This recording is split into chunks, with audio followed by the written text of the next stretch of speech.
So that's boxing at its finest right there. You heard it. They said it. Make that bet. Everything on the line.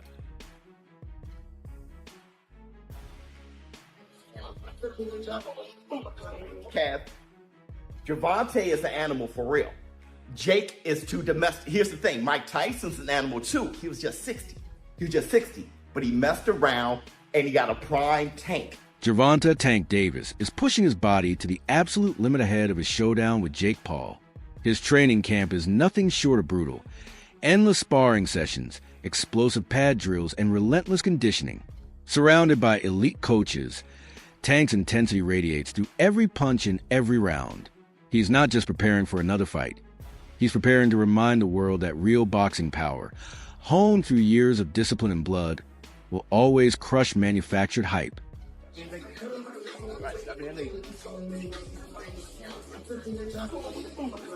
Showbiz the adult didn't hold back when analyzing the matchup. He called Jake Paul's decision to challenge Gervonta Davis possibly the biggest mistake of his career. According to Showbiz, Tank isn't some faded legend chasing a last payday. He's a prime, dangerous world champion. Davis has already dismantled taller and stronger opponents like Ryan Garcia and Mario Barrios, proving that size means nothing against skill and adaptability. Jake may think he's repeating the formula that worked against older names like Nate Diaz, or even when he teased a fight with Mike Tyson. But this time, he's stepping into a completely different arena, one ruled by a lethal, active champion with frightening speed, precision, and knockout intent. Showbiz warned that this could be the moment where Jake Paul finally meets the brutal difference between entertainment boxing and true mastery of the sport. Emotionally, see if he's rattled. See, when it's all said and done, the whole talking shit goes out the window. Jake's scared. And let me tell you this too. I looked at that, I'm sizing them up. I'm looking at Tank and Jake, and I'm looking at them. Tank can reach him too. He reached Ryan Garcia. He reached Mario Barrios. I was like, he ain't gonna be able to reach him. He's gonna reach him. I saw Tank's gonna reach him. He knows he's gonna reach him. Listen, I wanna say this too. Funny as hell. Before I say all this, Alicia Baumgartner, shout out to you, girl. I couldn't believe out of all the women to be the first one to do 3 minute, 12 rounds is Alicia Baumgartner. And I really know if I have a great endurance, great stamina, and she's doing this shit. Shout out to Alicia Baumgartner. Because, what's her name, Layla? I don't really know her like that. But she looks like she ain't rattled by Alicia. So that's a perfect dance partner for that. Try to drag Alicia Baumgartner into lake water, see what's going on with that. Shout out to Alicia Baumgartner. But let's get back to Tank. First of all, Tank knows what he's doing. Tank Davis, he said, he was just making all these implications that it's going to be scripted. When he said, you're paying me, and then he was like, yo, you're going to have to give me extra, and then he said that this is scripted. At the end of the day, I gave this little guy an opportunity. He should be thanking me. I'm paying him. I'm his boss. He reports to me, and I'm going to fucking son him on November 14th. So fuck you, little man. You paying me? Are you paying me? Yeah. 100%? 100%. Facts? Correct. Yes? Correct? Correct. I'm your daddy. 40. Where 40 at? Still, not everyone believes this fight is a one-way street. Some boxing analysts argue that Gervonta Davis might be biting off more than he can chew. They point out that Jake Paul's natural size and physical strength could tilt the scales once the two step inside the ring. Tank's speed and explosive power have dominated lighter divisions, but moving up to face a heavier, stronger opponent brings a whole new level of danger. Weight classes exist for a reason. Crossing them can expose even the most skilled fighters to serious risk. No matter how sharp Davis's reflexes are or how deadly his timing might be, Jake's natural size advantage could test his limits like never before.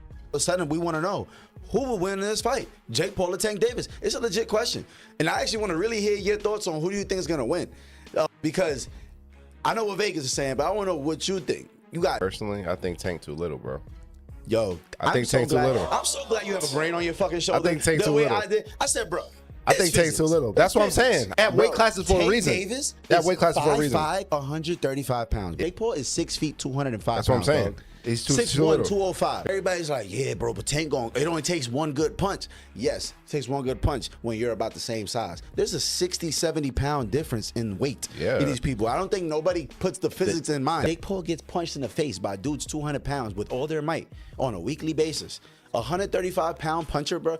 If y'all remember the Mayweather versus Conor McGregor fight, Conor walks around like 180 on the regular. He's like 5'9", 180. Mayweather's like 5'7", 145. That 30-pound, 20, 30-pound difference, bro. If you remember that fight, Mayweather was putting mittens on Conor. Guess what happened to Conor? He didn't hit the ground once. No. He lasted all 12 rounds getting hit with flurries. I'm talking about Mayweather was having his time. He's being cocky with it, hitting him with all kind of combos. And we're watching the last 3 rounds of that shit like, yo, knock him out. And you know what? He could not knock him out because Conor gets punched by people that are 170, 180 pounds on a regular. And just that 20, 30-pound difference, it was like impossible for him to do anything. And that's exactly what I feel like is going to happen versus Jake. At the press conference, the contrast between the two fighters couldn't have been clearer. Jake Paul brought the showmanship, the loud taunts, the theatrics, the mind games. But Gervonta Davis, he was ice cold, calm, composed, unmoved. His confidence wasn't loud. It was silent and lethal. Every glance, every brief answer carried quiet authority. For Tank, this fight isn't about clout or social media fame. It's about legacy. It's about proving that discipline, intelligence, and heart still define greatness inside the squared circle. While Jake entertained the cameras, Gervonta reminded everyone why real champions don't need chaos to shine. They rely on preparation, patience, and precision. The message was clear. Tank Davis isn't coming to perform. He's coming to fight. In the press conference, and you can tell, you can just look at him and tell, like, no, this dude he's gonna get this money for sure because there's so much money out there to be had. But Jake Paul better be not playing around, man. Not get cute, not play any games. Don't hit him in the back of the head. Don't rabbit punch him. Don't do any of that stuff, man, because Mike Tyson. First of all, Mike Tyson, a lot of people think Mike Tyson was pulling punches on Jake Paul, and a lot of people think that Anderson Silva was pulling punches on him too. You're not going to have a little Gervonta out there pulling punches on you, man, if you're out there playing games. So, I don't like the fight at all. However, as far as it being an entertaining situation, I almost guarantee you that fight itself is going to be entertaining. That it's going to be something that you look at and you're going to say, man, everybody's going to watch it. Everybody's going to want to know what happens in it. But at the same time, it's kind of like what people think, when you see a car crash, like you're driving down the road and all of a sudden the traffic gets heavy and you're like, man, I'm going to be in traffic for a long time. And then you drive forward a little bit and then you see, oh man, this is some accident on the other side of the road and everybody just slowing down to watch. That's the type of entertainment that you can expect from this fight between Gervonta Davis and Jake Paul. There's going to be a lot of people watching it, but I got to say, man, you really can't blame the guy on what he's doing. And there's a lot of criticism flying on Gervonta Davis. It's not Gervonta Davis's fault that boxing took this turn. This turn of these exhibition fights and people not caring about the belts and all of that stuff came with Floyd Mayweather Jr. Man. Legendary boxing analyst Teddy Atlas compared Jake Paul versus Gervonta Davis to the earlier clash between Logan Paul and Floyd Mayweather. But Atlas made one thing clear. This time, experience won't just matter, it will dominate. While Jake may enjoy advantages in height and reach, Tank's years of experience at the sport's highest level have sharpened instincts that can't be faked or trained overnight. Unlike Logan's cautious sparring match against Floyd, Jake will face a relentless warrior who punishes every mistake. Atlas believes Davis's timing, ring IQ, and composure will dismantle Jake's physical advantages and expose his inexperience completely. I want this, or I like this when I heard it.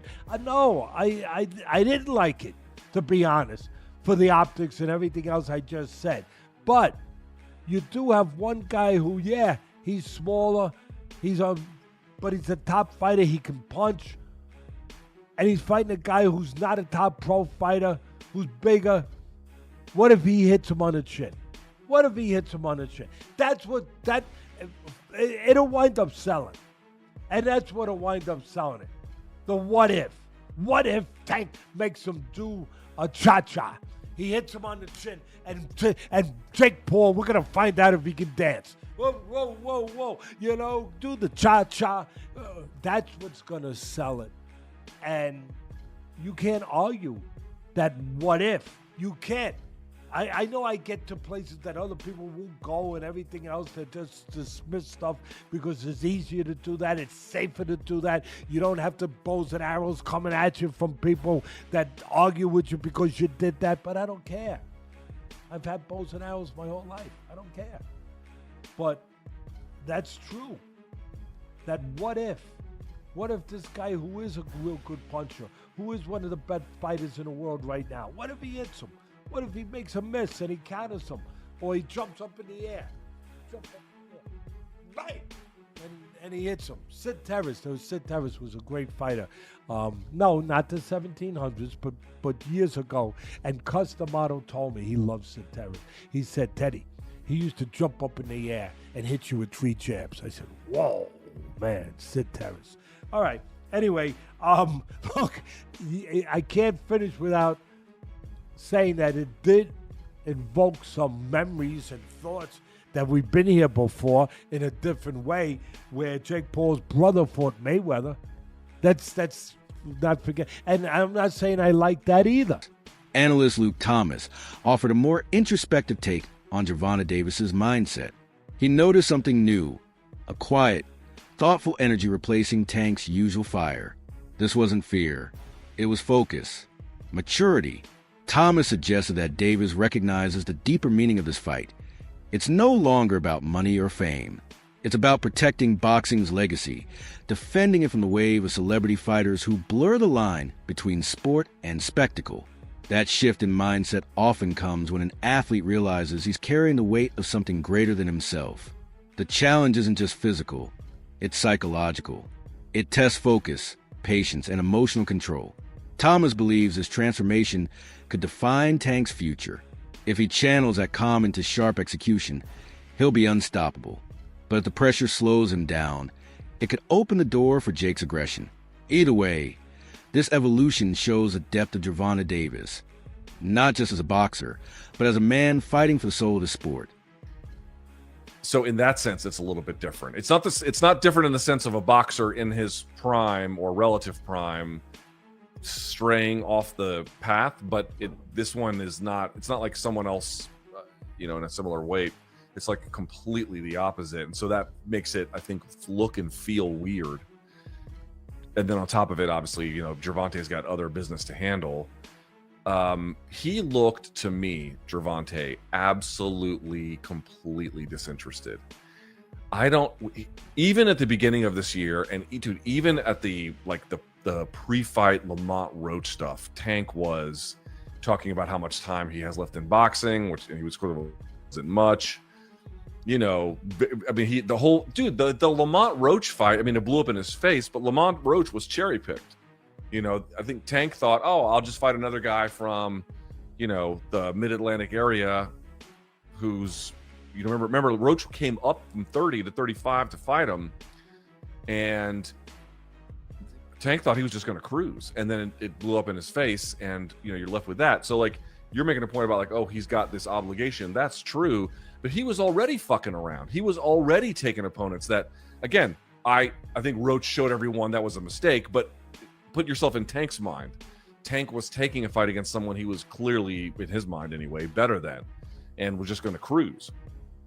So he was already in that state. Then you marry that with statements like, I don't know how much longer I'm going to be doing this, and blah, blah, blah. And, I'm worried about going to therapy because it'll take away my competitive edge. And, kind of teetering on the edge a little bit about whether or not this is a thing he wants to do. Then he, there's a draw in that fight.